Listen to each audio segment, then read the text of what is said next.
Well, that's not what I'm supposed to do. I'm supposed to be a stay-at-home full-time mom. That's what I'm called to do. And 6 weeks into Lydia being alive, I was like, felt brain dead. I felt purposeless. I probably had postpartum depression, but I didn't realize that's the thing. So kind of an identity crisis right there, right? Of like, Yes. I I was like, thought my life was going to look like this. I thought my identity was going to be mother, husband, but actually it's a bunch of things. yes, yes. And also, is it okay for me to Huh. want to work and not be a full-time mom? Uh, and it didn't matter whether that was okay or not, because I was like, I'm going to die if I just do this. At least it felt that way.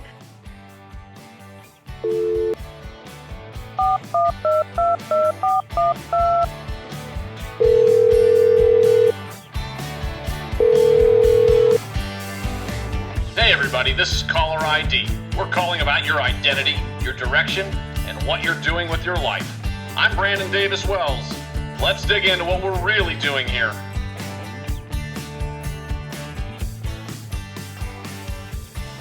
Today I get to sit across from someone whose fingerprints are on almost everything that I create. The music, words, ideas, life. Today's guest is Sarah Wells, and I wouldn't have my wife on if she didn't have something to say. But she has a lot to say on identity and career. She's an award-winning poet, the author of 7 books, a gifted teacher of creative nonfiction, a former marketing guru, a university administrator, a co-writer on nearly every song I've released or am releasing, and the strategic brain behind so many of the projects that I take on, including countless help and encouragement in this podcast. She's also the woman who walked through long COVID, deep uncertainty, massive life shifts with courage, honesty, and grit, all while being an extraordinary mother, partner, and creative force. Today, on the day her second memoir, To Say 1 Million Times, Wow, essays on awe, faith, and family from America's great outdoors and some hotel rooms, releases into the world. She's stepping behind the mic with me today. This is a conversation about creativity, suffering, marriage, calling, resilience, career, faith, grief, hope, all the things that really hit all of us in our relationships and the strange ways that those things reshape who we are when we're not looking. I'm honored to introduce to you my wife, Sarah Wells. Sarah, thank you for taking the call from about 50 feet away. Thanks for having me. I'm just going to go get a box of Kleenex now because that was pretty sweet. Well, I had to make it through as well. So my first question I like to ask people is, we're talking about career and identity. How many jobs do you think that you've had? Can you count them all? I know when I've done this exercise for various purposes, I've counted, I think, around 33 to 34 jobs. It depends on how you count the jobs, but I think going back into high school, probably over a dozen, Oh, but more if I count specific employers. So, like for a season, I was a substitute teacher and worked at 4 or 5 different schools during that season. But if so, that would bump the number up to probably over 20. what about careers? At least 4 shifts. When you meet somebody for the first time, I was talking about this with a friend of mine, a new friend of mine. What do you say to somebody about what you do? Because it's one of the most common questions people ask, right? They say, "So what do you do for a living?" Now, I hate that question. I've grown to hate that question. Here we are talking career on this Yes. podcast every week. But Right. I try to ask something different. But how do you usually describe what you do to people when you meet them? I always stumble over this question every time because I just don't know where to start. And there's so much that matters to me. And I could probably get over in my head. And we were meeting with somebody a couple of days ago, and she said, "So tell me about yourself." And I went, where do you want me to begin in the context of this conversation? What matters the most? Right. So last night at a meeting that I was at, I introduced myself as Sarah Wells. I'm a poet and a writer. I'm a committed follower of Jesus. And those were the things that I led with, the things that I cared about in that particular context. But I think it does change depending on the audience sometimes, what I lead with. I find it tricky. Sometimes I'll say, I serve as, because I learned that from Rob Poole. And And I've shared that with a lot of people, and they love that. But when you are a freelance person in your role, like it is a little even more challenging, right? Like, Yeah. so I talked about your writing in the open. If no one ever read a single piece of what you write, would you still do it? 100% yes, because it has been life-changing. The work has been formative for me. I had that question posed to me about our my memoir. I said our memoir because it's about our marriage, but about American Honey. Before I ever had a publisher for that book, I was talking to somebody about the work, and I said, if nobody ever reads this book, it won't matter because it saved my marriage. The work saved our relationship. The processing of that season was formative for me. And everything I've ever written has been either prayer or processing or lament or praise or whatever to figure out how I think about the world, how I'm made, why I'm the way I am. That's a What am deep, I supposed deep to do question. about the way that I am? Well, that leads me to my next question. When you were 18, did you know this about yourself? Did you envision this being the sort of career path, or what did that look like? Definitely not. I was thinking about that this morning, trying to look back, and there's a strange paradox in the way that I was brought up, in that my family's motto was Fugmans are hard workers. Fugmans is my maiden name. That's the real reason she married me, because Wells is easier to say. That's it. Wells versus It was on the Hughley. list. You know what they say, that like now the things I learned this yesterday, that it's the things that women look for, according to today's social media, is the two sixes, six figures and 6 feet tall. Well, I don't hit either of those, but I do. I do have an easy name to add on. Dude, that did help. There was a guy I dated for a while whose last name was Wright, Oh. and I was like, this is perfect. That didn't Okay. turn out. Wells I'm is glad it didn't. related. Yeah. Yeah, There's Wells still is a good time. There's trade-off. still time. So anyway, back to my paradox. I was brought up with this motto, Fugmans are hard workers. It's hardcore ingrained in who I am and how I've made a lot of my life choices. But at the same time, the thing that I wanted to be the most in the world was a wife and mother when I was young. Career woman was not an aspiration that I thought was what I ought to do. So the like complexity of feeling obligated to do certain things and pursuing your heart's desire and not knowing for sure whether those two things overlap, I think caused me to not really be sure what the future would look like when I was 18. When I was 18, all I really wanted to do was get married. And I was like, oh, I can also write. I like writing. So I guess I'll go to college and pursue a really impractical creative writing major and religion minor. Two That things that on. every parent hopes their kids study going into Yeah, college, right? Yeah. especially as a first generation college student. This Throw is, in philosophy, and you'll have the holy triumvirate of I things people wanted say to, not but to. then I tried to graduate, or I graduated early in order to get married. This is a typical overachiever. Oh yeah, I graduated early. In order to get married. Yeah. Okay. Okay.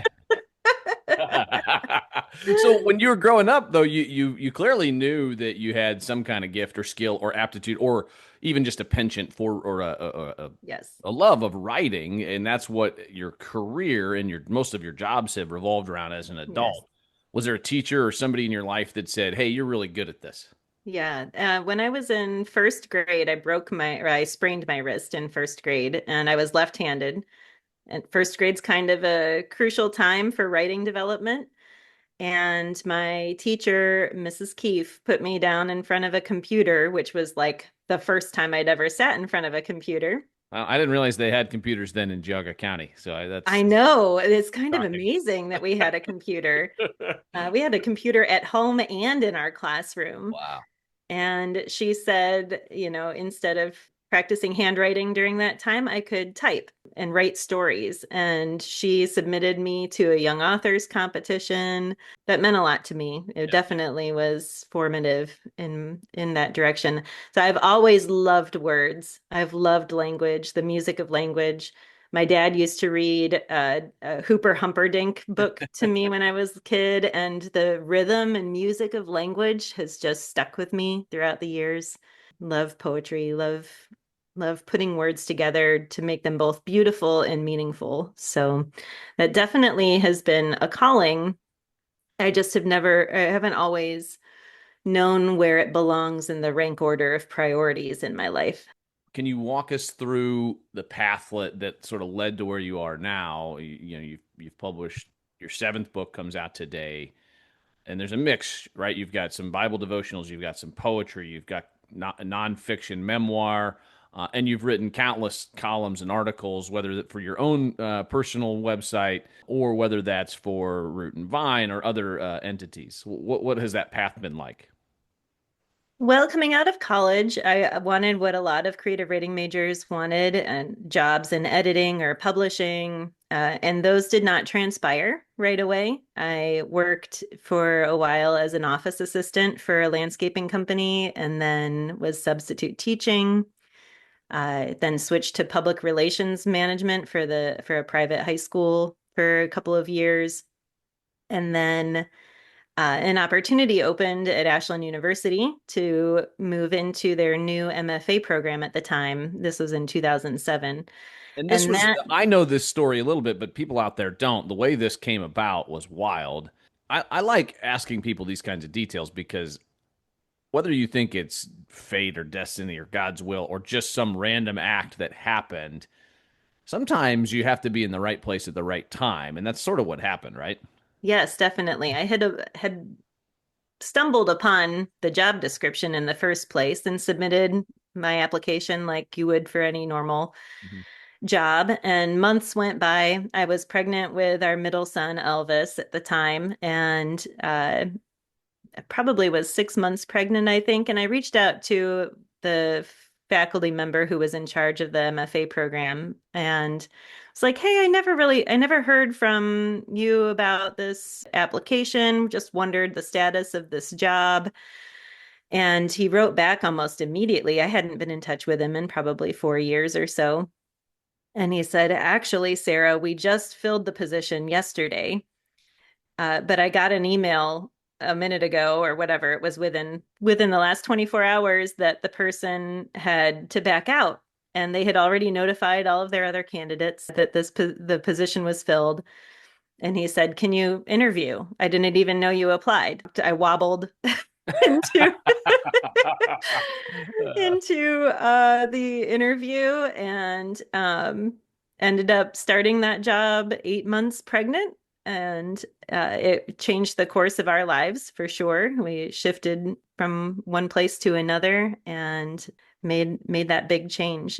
And it's funny because I'll rewind a little bit. When our daughter was born, I had been patchworking jobs together, doing some, part-time stuff here and there. I don't think I was full-time at the public relations management role at Lake Center. I think that was a part-time job. But I was certain that when Lydia was born, I was going to be a full-time stay-at-home mom. Yeah.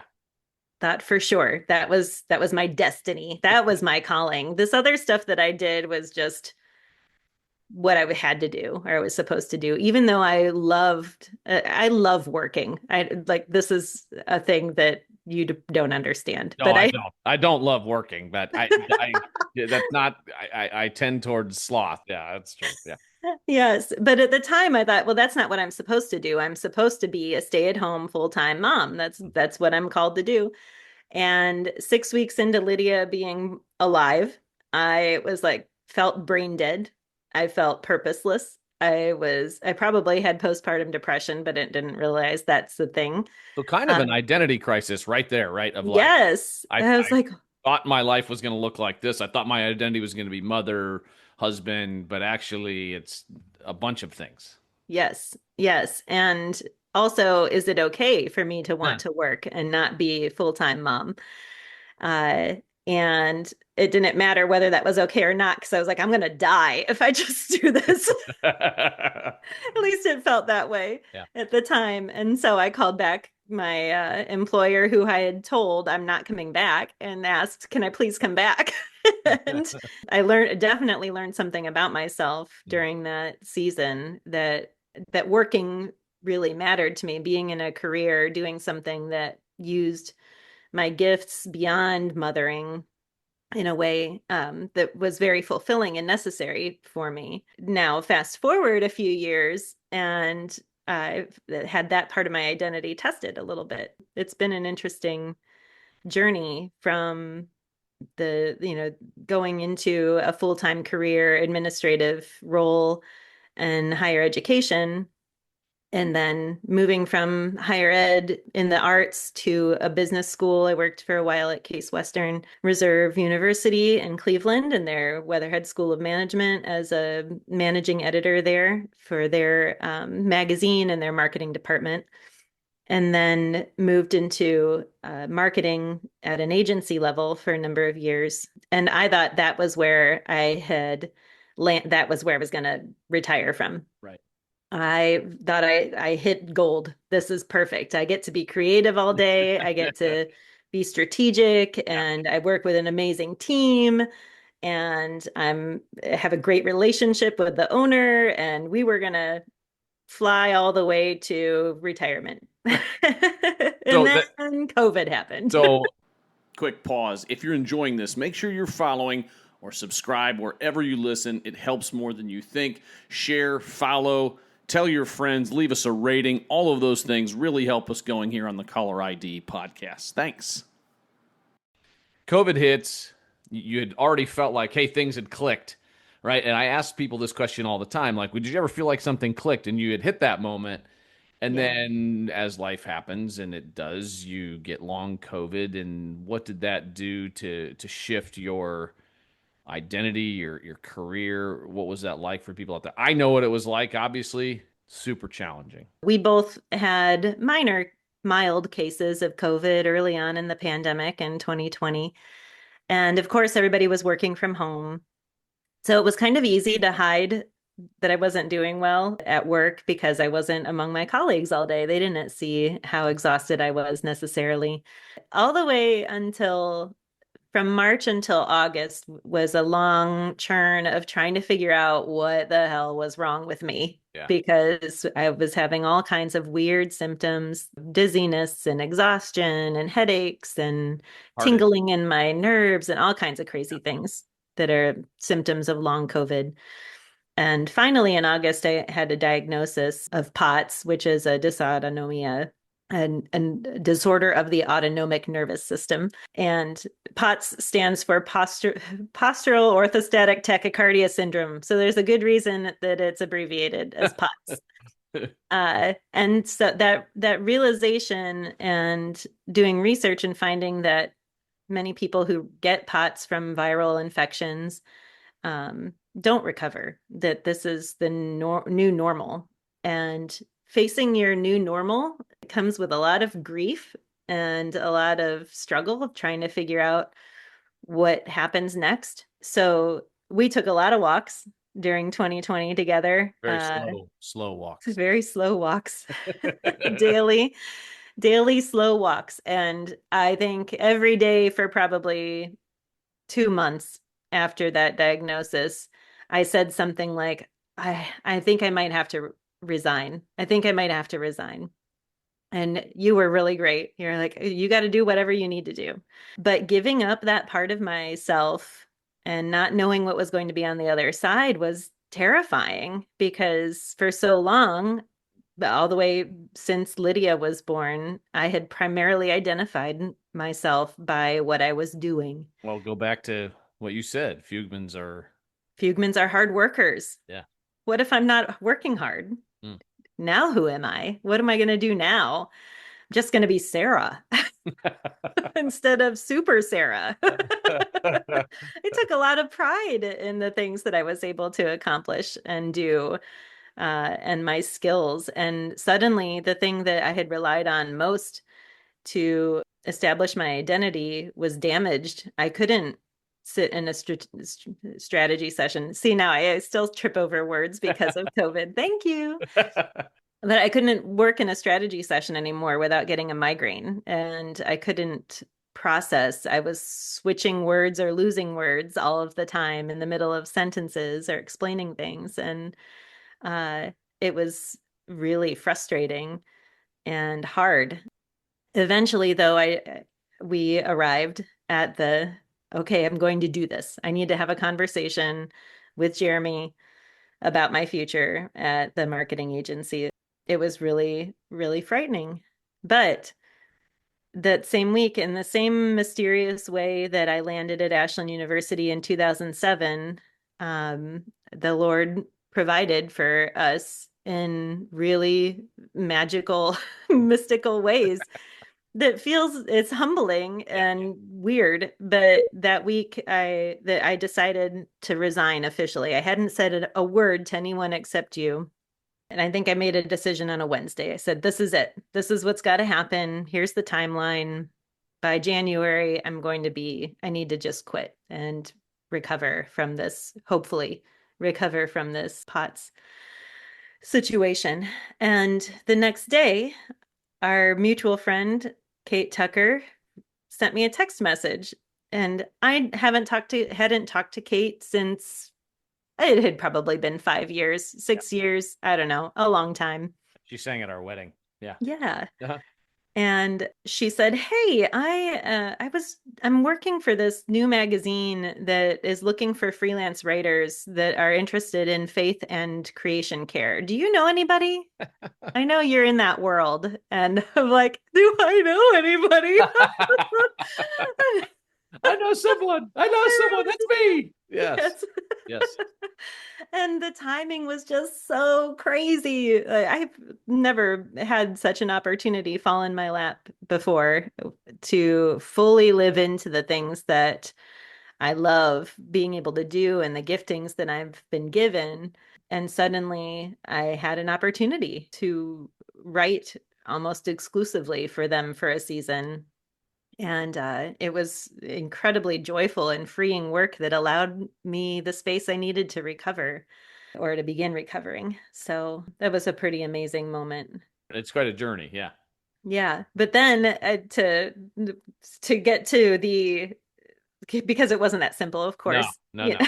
No, it never is. It never Yeah. is. Right. Yeah. So I resigned. And then in January, officially I resigned in January and started writing for them for Root and Vine. And every day we continued our walks. And every day I had a laundry list of things that I had achieved that day. This is no joke. She had to run through them every day. Yes. They were like, "So, how was your day?" And you would tell me, and you'd be like, "So, how was your day?" And be like, "Great. I did this, and I did this, and I did this." And at one point, I'll never forget it. You said, "Sarah, you are a human being, not a human doing." And I was like, No, I have to prove myself. I have to prove my worth. And I think that was the hardest lesson from that season of our lives together for me was setting down the primary identity of production and earning my worth through significance all of the time and seeing that my life is worth it just because I exist, because I am who I am, and I am loved, and that is enough, and I don't have to do anything to earn that love. Um, so it was a huge identity shift during that season that was only forged through suffering. I don't think I would ever have arrived in that mindset of truly believing that I'm worthy of love and acceptance outside of what I've accomplished without having everything stripped away in those ways. Well, thank God, not everything, but a lot of things. Hey, if you're enjoying this conversation, make sure you're following or subscribed wherever you listen to podcasts, Apple, Spotify, all the things. It helps more than you think. You can also find deeper reflections and behind the scenes stories on my Substack that will be linked in the show notes if I can figure out how to do that. Right. That's the next thing. So, all right. So that journey walks you through quite a bit of it, but then there's more, right? So now you're writing, you're writing, you're writing. You feel like God has kind of put you in a great spot. Mm-hmm. And then, like the Israelites, sometimes we think, wasn't it better before? Yep. Yep. This is my life. I am the Israelites wandering in the wilderness and looking back at Egypt, very excited to return to slavery. I So say walk that us through. So you end tongue up, in yeah, cheek. actually a job at Ashland University, and you and I had talked about it a little bit about the tuition benefits and all those kinds of things as the kids were Yeah. getting close to college. And you said, "Yeah, I think I'm going to try for this." Yes. So I had an opportunity in 2022 to return to Ashland University. It had been 8 years Mm. since I had left my job as an administrative director in the MFA program, and I had an opportunity that seemed golden and perfect for me to re-enter a full-time workspace after 2 years, no, a year and a half of recovering and being in this freelance space. And I accepted the position, and it was hard, very like draining, exhausting, frustrating, difficult. Not the job itself wasn't, my own ability to do the job was. It was very, very difficult for me to re-enter that space. And I couldn't figure out why, because I am a hard worker and I am a bootstrapper and I am going to do the work. And I was very determined to make it work. Even though every time I talked about the job, I was like, oh, well, it's How was it's work today? going. Uh, Yeah, yeah. How was your day? So there wasn't anything in particular. Like people were great, program was great, excited to promote stuff, but just felt something felt off. But I was determined to make it work because that's how I am. I'm going to lean in. I'm going to keep on going. One morning at a meditation class at our church at the time, my friend George Shunk was leading us through a meditative practice. And this was about 6 weeks into the job. And I had said, I'm going to give it 3 months because that seems like a fair shake. We'll be able to figure it out in 3 months. some of us have given jobs less than that, but yeah. Yeah. Well, I did work for 1.5 days at a job once. Oh, So uh, I have given less time. you've got me beat. Well, no, Yeah. I had one day at UPS, so Yes, you there got me you beat. I go. have you beat there, Yeah, right? you do. It's not a competition. Come Everything's a competition. Everything is a competition. Don't you know me by now? 26 years, right? Is that what it is? 23 years. Sorry, I forgot. 23 years. I was giving us more credit than we deserved. on.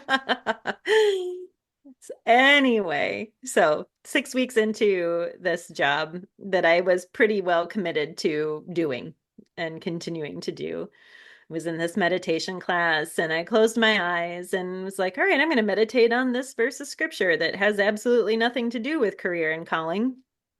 And I not audibly heard, but heard the Lord say, Sarah. And anytime God says your name, you know you're in trouble. Well, I don't know about trouble, but you need to listen. For sure. But also, you're in trouble. Okay. All right.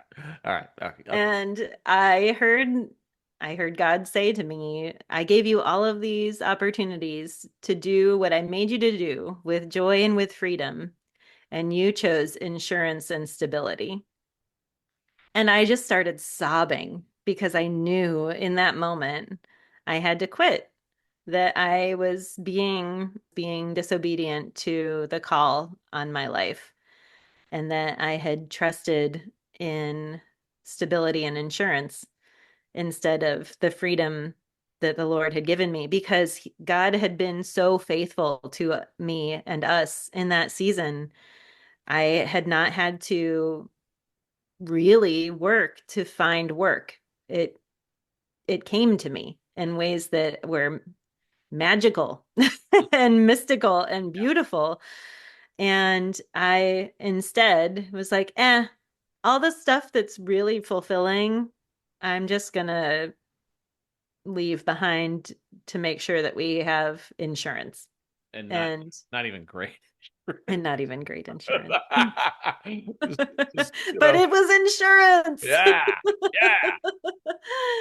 And so, after a lot of tears and a lot of praying and trying to let go of the disappointment that I thought I was going to be to so many people and the embarrassment of taking a position, I went in the next day and resigned with a lot of freedom and a lot of peace. But it was not an easy place to arrive. And the story doesn't end there because 9 months later, or a year and a half later, probably, or multiple times along the way, I've had the same temptations happen over and over again. And every time it feels like I'm back in the wilderness, eyeing Egypt Yeah. and thinking maybe that's the way. Maybe that was better. Maybe I should go back. But I think everybody has those moments. I think mhm, everybody has those moments where you look back with nostalgia and what behavioral therapists will call memory editing, where you look mhm, back and you only remember the positive things of an experience. It's what nostalgia is, right? mhm. You push away the negatives, the things that you hated or just couldn't stand, and you focus on the positives. And it's easy Yeah. to do, and in some ways, it's helpful, right? It's actually an evolutionary brain that does that because in many ways we want to focus on the good because if we dwell on those bad things, it doesn't Yep. take us to a good place. Yeah. Well, and like we were talking about with Lydia and that identity crisis for me, I had an opportunity in the last year to enter into a job that I thought was my dream job. I had thought I wanted to do it since I was in the MFA program in 2007. And suddenly I had to face like okay, now I the opportunity is here. Is that actually what I want? Is that actually what I'm called into? And that, I think, of all of the decisions along the way in the last 5 years, may have been the hardest one for me to say no to because for so long, I thought that was who I was supposed to be, or that would be the thing that defined my arrival. I've done it. I am an MFA director. That why that's the thing that was like the crowning achievement of my life Yeah. was the temptation, and it turned out to not be But you said no. at all. I said You no. passed. Yes. Any regrets on that? None.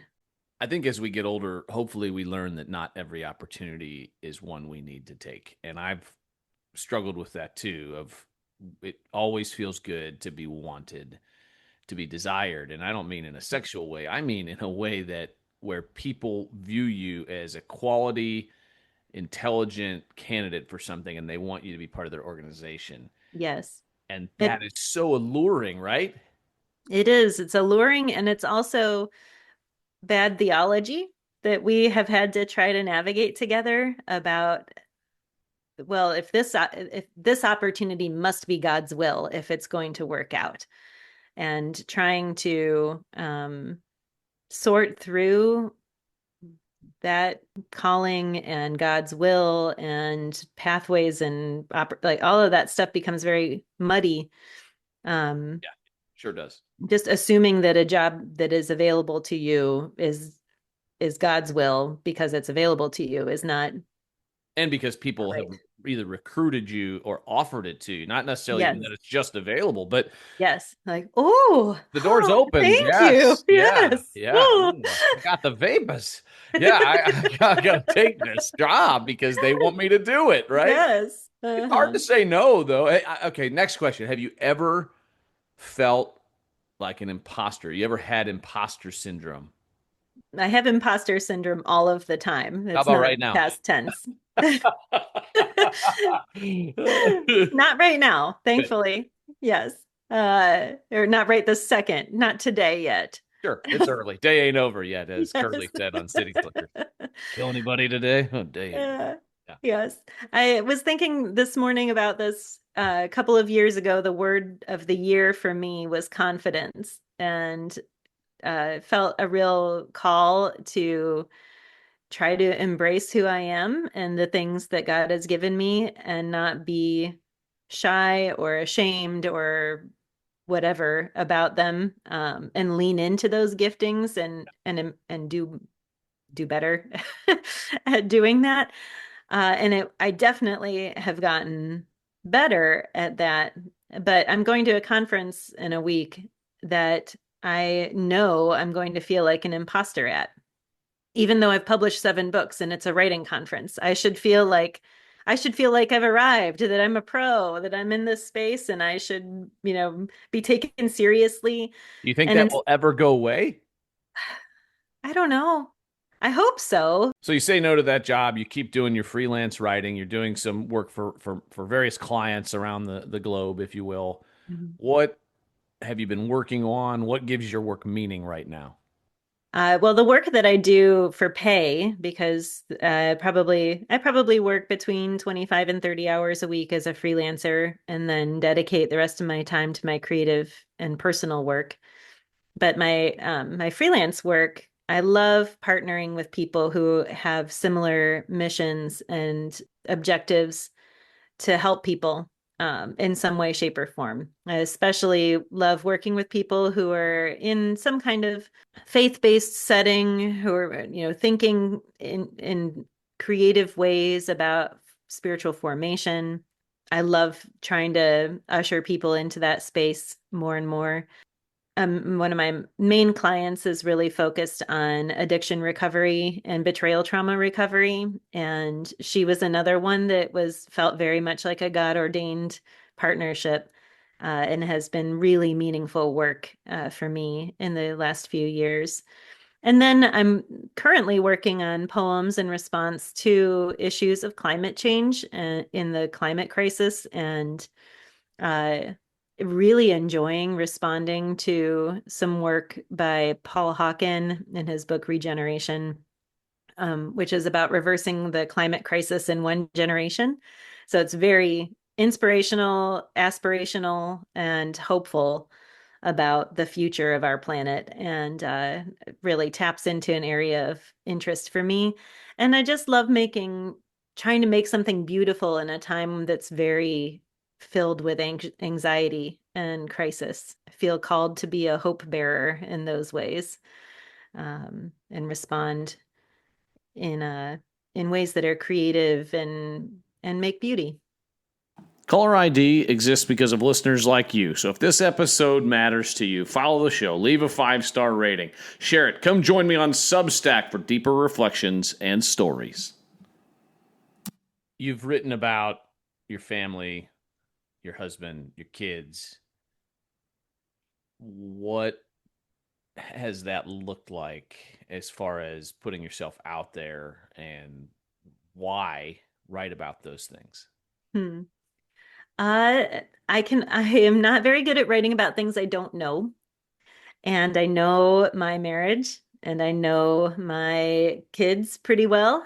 And I know my family, my extended family pretty well. Uh, and I love the form of the essay for the ability to see the way that another person has processed their own life can be a real entryway into healing and hope for another person. And so when I've written about difficult subjects, it is always with the hope that there would be something redemptive and restorative in that revealing of something very difficult or hard that we've been through together, as a family, as a couple. The vulnerability on the page makes for connection opportunities with other people. And so that really drives me it's not the first thing, because I don't write in order to help other people heal. I write first for my own healing and restoration, and trying to be formed and made more whole from whatever brokenness I might be emerging from. And finding the glimmers of grace in whatever has happened is really the first thing that I seek when I'm writing. And then secondary is the public aspect. And so uh, I wrote recently about writing about my kids, or our kids. You always give me crap about saying my kids, Hey, I but was gonna let it go. Your kids. Yeah, my kids. I right. was writing about my kids and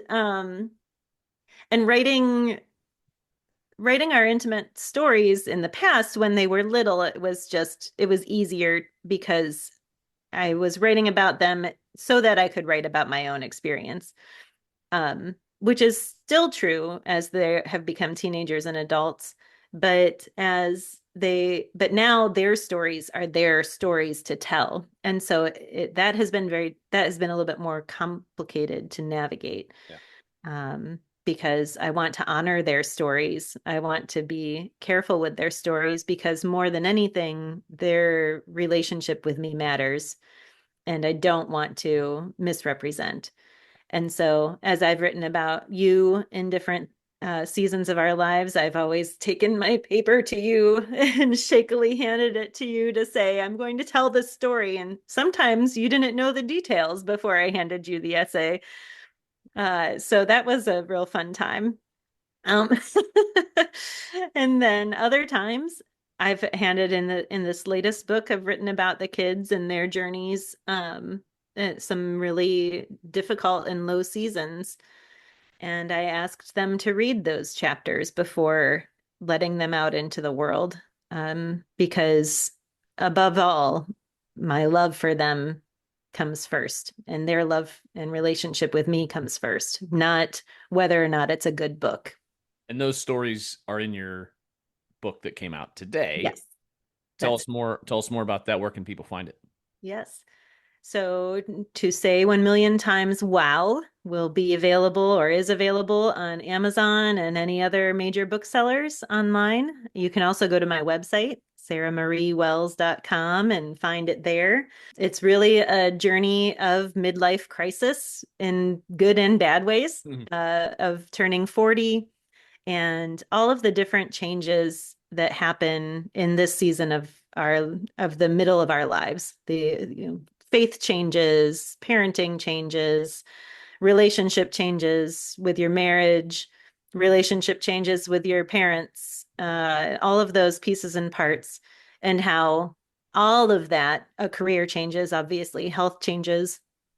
All of those things are interwoven with grace and with awe. And so it really is exploring those both mundane and extraordinary seasons of our lives through the lens of grace.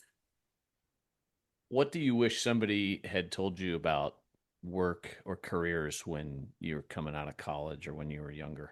Probably that I didn't need to have it all figured out at 18 or 21 or 25 or 29 Sure. or 40. And we learn so much about who we think we are supposed to be through just osmosis and the examples that surrounded me.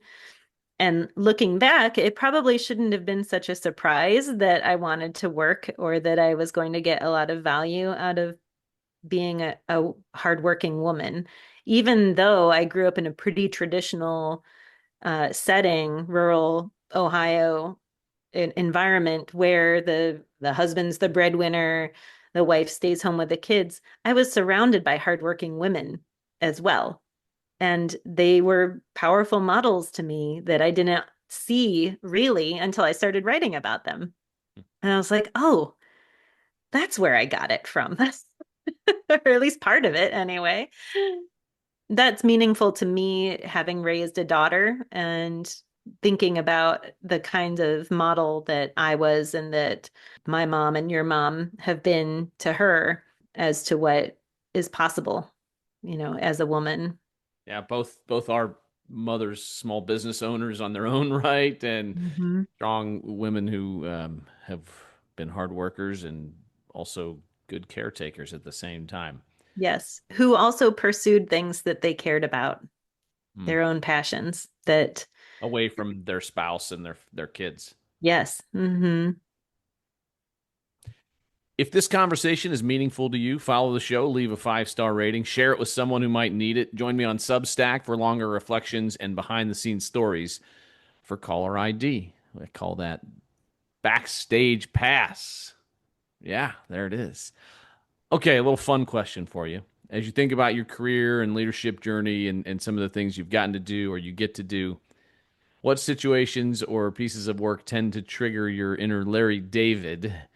Frustration, insecurity, misalignment, and then what helps you come back to that inner Ted Lasso, the joy, purpose, grace, curiosity?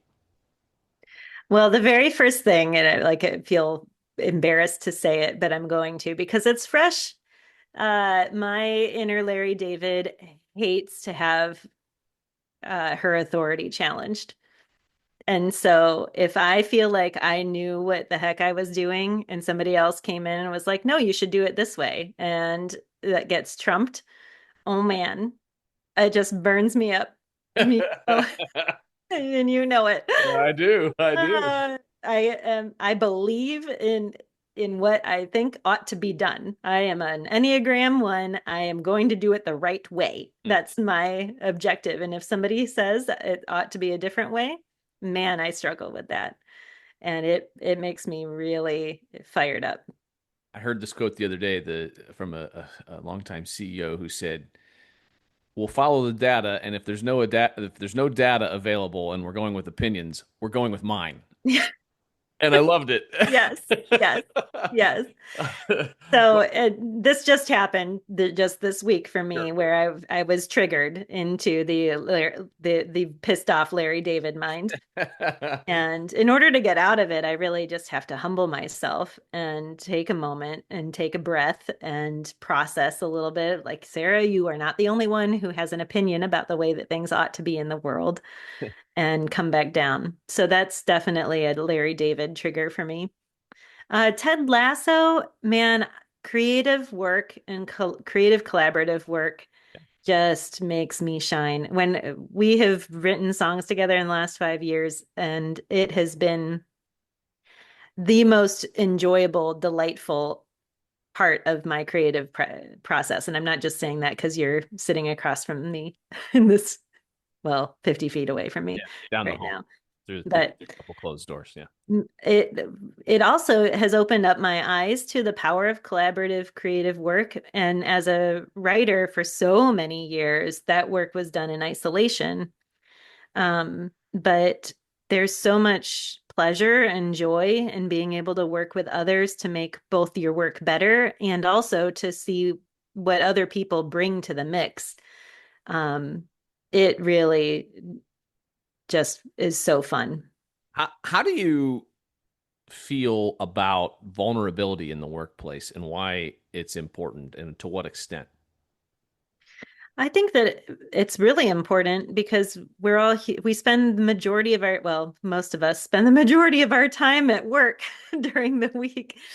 And that those are the folks that you are really developing deep relationships with. And if you're just a robot sitting there getting the work done and not interacting with other people, um, that vulnerability, that opportunity for relationship and richness disappears. So that was one of the things it is one of the things I miss so much about being in the marketing agency space, was the team collaborative spirit, the joy, the laughter, the what if we did this moments, and problem solving together was just it does take courage to be able to say that, what if we did this, because you're putting your ideas out there and somebody might say, no, I hate that. I think that's so dumb.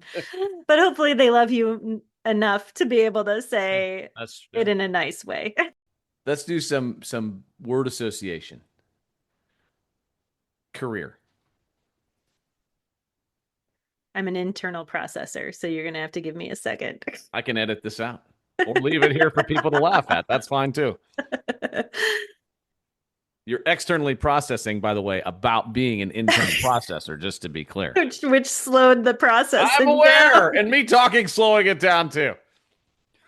This is what our life is like here every day, people. Inconsequential. Now, It's going to take my like 30 minutes to get through 5 of these. my my career climbing ladder crashed 5 years ago. So like is now an inconsequential aspect of my life. You're like Clark Griswold hanging onto the Yes. side, right? Like the ladder's gone. I'm just hanging on. I'm hanging onto the gutter. Calling. Everything instead of inconsequential. Say more. Pursuing pursuing what I have been called into has been life-giving, even when it seemed irresponsible. So I think pursuing calling, listening for that calling, listening to what my heart desired, what was going to bring delight, what was going to bring freedom. This is it. This is the life. We only have one of them. Mary Oliver said it. Yes. What are you going to do with your one wild and precious life? I'd like to enjoy it and not in an indulgent way, but in a abundant way, the abundant life that the Lord has promised to us. Cat McMahon said that a couple weeks ago on the podcast where she said abundance without excess. Yes, And I loved the framing of yes, that. that's very good. Failure. The only way. We only get to hope through suffering. And you have to keep going through failures in order to arrive at any kind of success. I, It's formative. I hate that so much. I know you do. I'm not saying you're wrong, but I hate it. The It's hard way on purpose. the hard way on purpose, as David Giffels said, right? Like Yes. Akron Hmm. author and friend of yours. I think the reason I hate failure so much, I mean, everybody dislikes it, but is the competitive part of me and the athlete that I just grew up playing and then coaching and rest, Essential and a gift. money. Also essential. But I'm going to say a tool as a means, a powerful means to achieve good. Have you ever Googled your name? This is a I new have a question. Google alert Yeah, set for my name, baby. yeah, yeah. Me too. Me too. Yes. And it will take your identity down a little bit, just knowing that there are tons of other people with your name, right? Just Yes. that. I have a note on my phone that says things all the other Sarah Welleses are doing in the world. I love this so much. I forgot all about this. I need to Yes. start this with mine. Like I see them on a daily basis. I get the Google alerts too, and Yes. like I see there's Brandon Wells who die. There's ones who go to jail. There's ones who are like high school wrestlers and college basketball or football players, and I'm like. Do other people have these alerts? Does my name ever come up in somebody else's Google alert? Is someone else cursing me because of how successful I've been today? They're not doing that because of me, but right. Like, oh, that's that idiot that was on the school board. Yeah, I got all kinds of notifications about him from 2020 to 2023. If somebody is listening and they're walking through illness or loss or massive life detour, that some of the things that we've experienced, what would you want to gently tell them from this side of that journey? Your life is worth it even if you don't recover.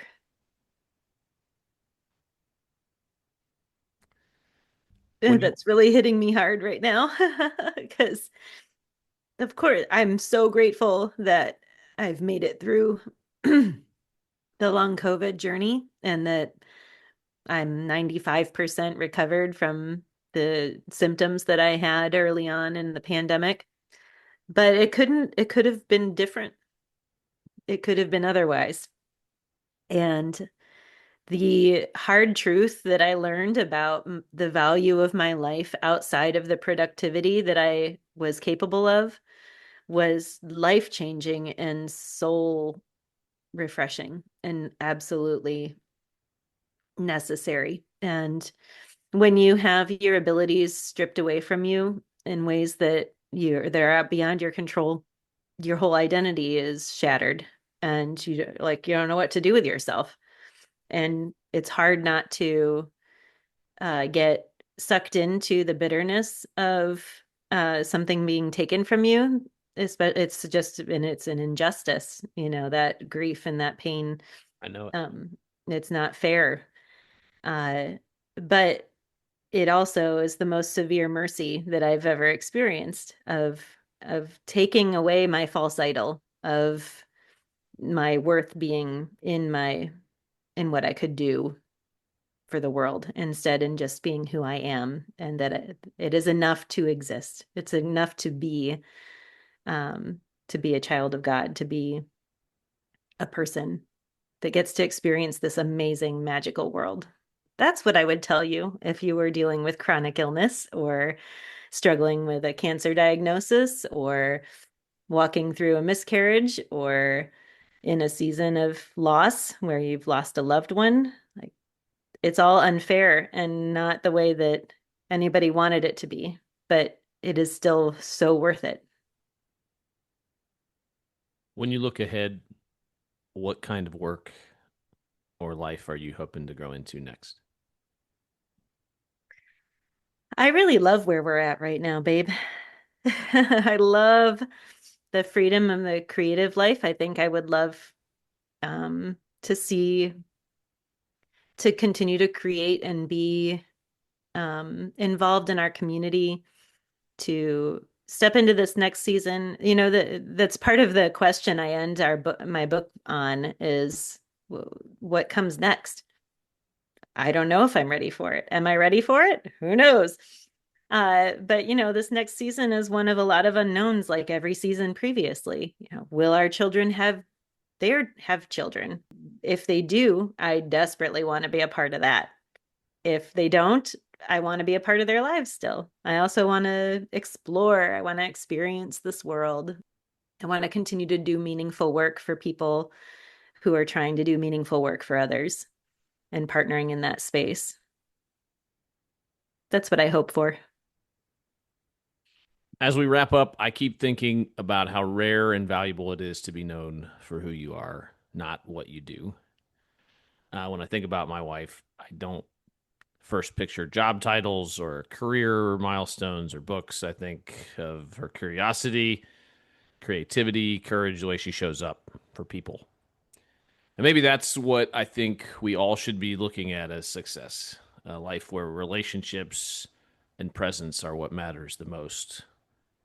And it's why I started this podcast, because Color ID doesn't exist to talk about how to do a better resume or how to find that dream job, but it really was a creation in order to help us all learn from each other and be reminded that regardless of what we get to do or have to do in many cases, Mm-hmm.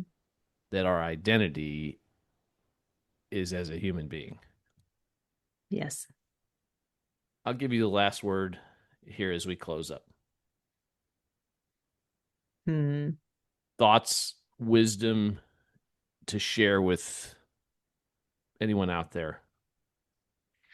Well, I think, we didn't talk a ton about what it means to be a woman in the 21st century and the different roles that women take.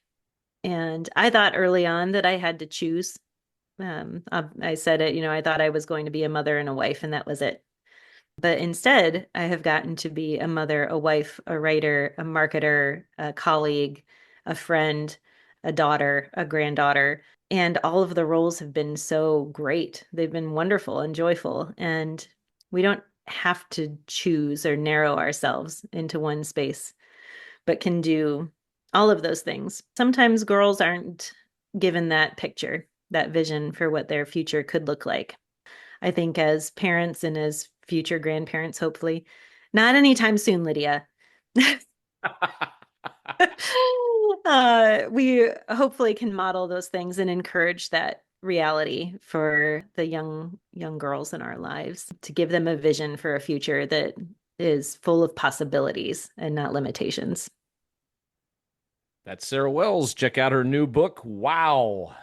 It's out on Amazon. I don't remember the rest of the book You're going to offhand. have to say the whole title. Go for it. Okay. This is Sarah Wells, author of To Say 1,000,000 Times Wow. Thanks for listening to the Caller ID podcast. Please don't forget to like, share, and subscribe with all of your friends on all of your social media platforms. Thanks again. Signing off, Brandon Davis Wells.